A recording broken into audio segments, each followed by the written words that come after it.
कन्या के माता पिता कन्या का हाथ दूल्हे के हाथ में दे रहे हैं। प्राणों से प्यारी आंखों की पुतली का दान करते हुए पिता का हाथ कांप रहा है। उनकी छाती फट रही है और दयानिधि माता की आंखें सावन भादों सी झड़ रही हैं। भाई चाचा उसे दुखी न होने के लिए बार बार ढाढ़स दे रहे हैं।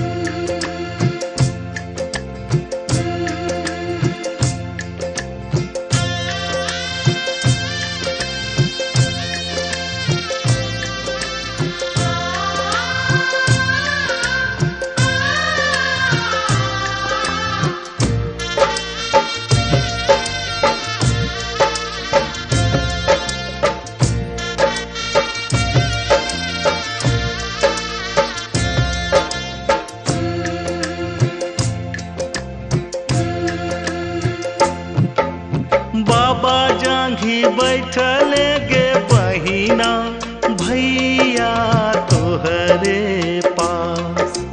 बाबा जांघी बैठले गे बहिना भैया तोहरे पास। चंदा जैसन मुहावा गे बहिना काहे कैने छे उदास। चंदा जैसन मुहावा गे बहिना काहे कैने छे उदास।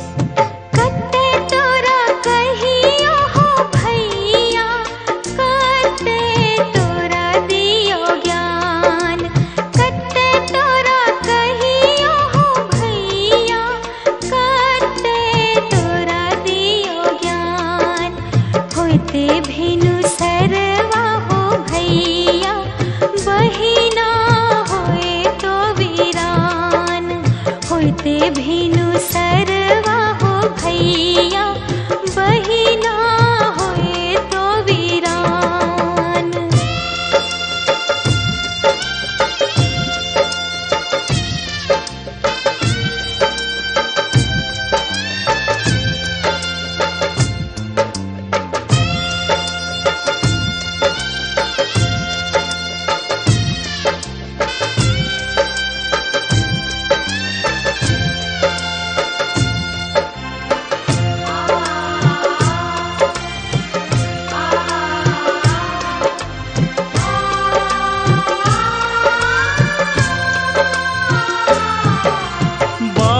जांघी बैठले गे बेटी चाचा तोहरे पास। बाबू जांघी बैठले गे बेटी चाचा तोहरे पास। चंदा जैसन मुहावा गे बेटी काहे कैने छे उदास। चंदा जैसन मुहावा गे बेटी काहे कैने छे उदास। कते तोरा कहियो हो चाचा, कते तोरा दियो ज्ञान। कते तोरा कहियो हो चाचा, कते तोरा दियो ज्ञान। चुटकी भर सिंदूर हो चाचा, घरवा कर सुनसान। चुटकी भर सिंदूर हो चाचा, घरवा कर सुनसान।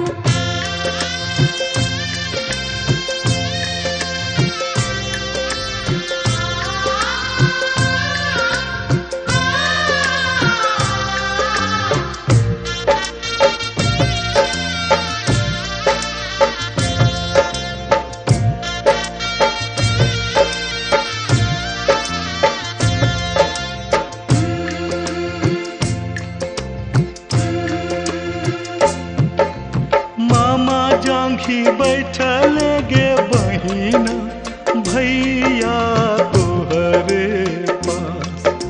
मामा जांघी बैठले गे बहिना भैया तोहरे पास।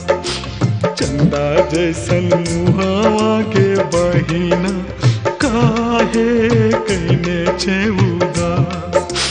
चंदा जैसन मुहावा गे बहिना काहे कैने छे उदास।